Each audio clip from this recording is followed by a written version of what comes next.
الحمد لله وحده والصلاة والسلام على من لا نبي بعده أما بعد فأعوذ بالله من الشيطان الرجيم بسم الله الرحمن الرحيم إن الصلاة تنهى عن الفحشاء والمنكر صدق الله العظيم۔ السلام علیکم ورحمۃ اللہ وبرکاتہ۔ ناظرین محترم، اللہ تعالیٰ جل شانہ نے اس آیت مبارکہ کے اندر نماز کی اہمیت کو اجاگر فرمایا ہے۔ ترجمہ ہے، بے شک نماز بے حیائی اور بری باتوں سے روکتی ہے۔ سامعین محترم، فحش اس گناہ کو کہتے ہیں جسے ہر کوئی گناہ سمجھے، دلیل کی کوئی ضرورت نہ ہو، جیسے جھوٹ بولنا، چوری کرنا۔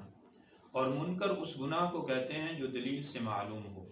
بہت ساری چیزیں ایسی ہیں جو دلیل سے معلوم ہوتی ہیں، کمیٹی کا ڈالنا، اور اسی طرح ذمہ دار حضرات دہاڑے پہ چیز کو دیتے ہیں، اور اسی طرح کوئی جانور وغیرہ دہاڑے پہ دیتے ہیں۔ علماء کرام سے پوچھنا چاہیے، دلیل سے ان کی برائیاں اور ان کے گناہ ہونا معلوم ہوتا ہے۔ تو ناظرین محترم، ضرورت اس بات کی ہے کہ ہم نماز کی پوری پابندی کریں اور نماز کو سیکھ کر خشوع و خضوع کے ساتھ پڑھیں۔ 15% یا 10% اتنے لوگ ہیں مسلمان جو نماز پڑھتے ہیں، باقی سب بے نماز ہیں۔ تو جب ہم بے نماز ہوں گے، یا جن کی جو نماز پڑھتے بھی ہیں ان کی نماز میں غلطیاں ہیں، خشوع و خضوع نہیں ہے، تو ایسی نماز بے حیائی اور بری باتوں سے کیسے روک سکتی ہے؟ میرے محترم بھائیو دوستو، اللہ تعالیٰ نے قرآن مجید میں 700 سے زیادہ مرتبہ نماز کا ذکر فرمایا ہے، اور بے نمازی آدمی کو اللہ جل شانہ کی طرف سے وعیدیں ہیں۔ اور نماز اتنی اہم ہے کہ قرآن مجید میں نماز کو ایمان کہا ہے۔ جب یہودیوں نے شور مچایا اور کہا دیکھو جی ان کا قبلہ تبدیل ہو گیا، جو پہلے لوگ فوت ہو گئے ہیں ان کی نمازیں تو ضائع ہو گئیں، اللہ تعالیٰ نے نماز کو ایمان قرار دیا۔ وَمَا كَانَ اللَّهُ لِيُضِيعَ إِيمَانَكُمْ، اللہ ایسا نہیں ہے کہ ان کے ایمان کو ضائع کر دے، یعنی نماز کو ضائع کر دے، تو نماز کو ایمان کہا۔ اسی طرح کل قیامت کے دن جب کافروں سے پوچھا جائے گا مَا سَلَكَكُمْ فِي سَقَرَ، کس چیز نے تمہیں جہنم کی وادی میں دھکیل دیا؟ تو وہ کہیں گے قَالُوا لَمْ نَكُ مِنَ الْمُصَلِّينَ، ہم نماز نہیں پڑھا کرتے تھے۔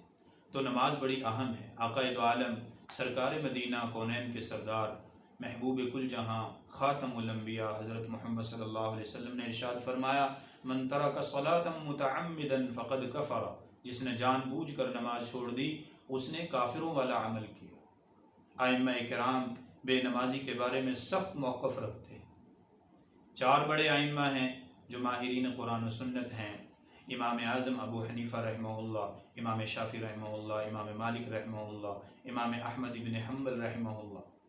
تو بعض ائمہ کہتے ہیں بے نمازی واجب القتل ہے، بعض ائمہ کہتے ہیں بے نمازی ایمان سے خارج ہو جاتا ہے۔ امام اعظم ابو حنیفہ رحمہ اللہ تعالی فرماتے ہیں بے نمازی کو قید میں کر دیا جائے اور روزانہ اتنا مارا جائے کہ اس کے جسم سے خون نکل آئے، یا تو وہ اسی حالت میں مر جائے یا وہ نمازی بن جائے۔ شیخ عبد القادر جیلانی محبوب سبحانی رحمہ اللہ تعالی فرماتے ہیں بے نمازی کو مسلمانوں کے قبرستان میں بھی دفن نہ کرو، ایسا نہ ہو اس کی وجہ سے نمازیوں کے اوپر بھی عذاب آئے۔ تو محترم بھائیو دوستو، بے نمازی کو قرآن مجید نے انعام کہا، چھپائے کہا، بلکہ اس سے بھی بدتر فرمایا اولئک کالانعام بل ہم اضل۔ اور اس کے مقابلے میں جو آدمی نمازی ہے، سبحان اللہ، پیارے نبی صلی اللہ علیہ وسلم نے فرمایا جو نماز کا اہتمام کرتا ہے اس کو 5 انعام ملیں گے، ایک دنیا میں 4 آخرت میں۔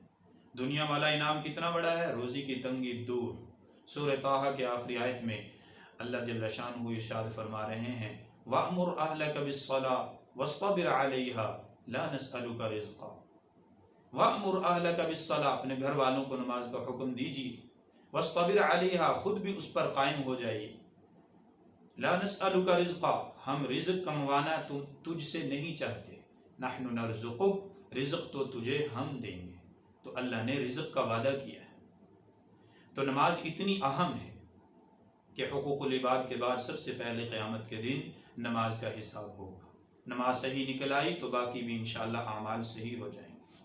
سامعین محترم، نماز کسی حال میں بھی معاف نہیں، نماز کسی حال میں بھی معاف نہیں۔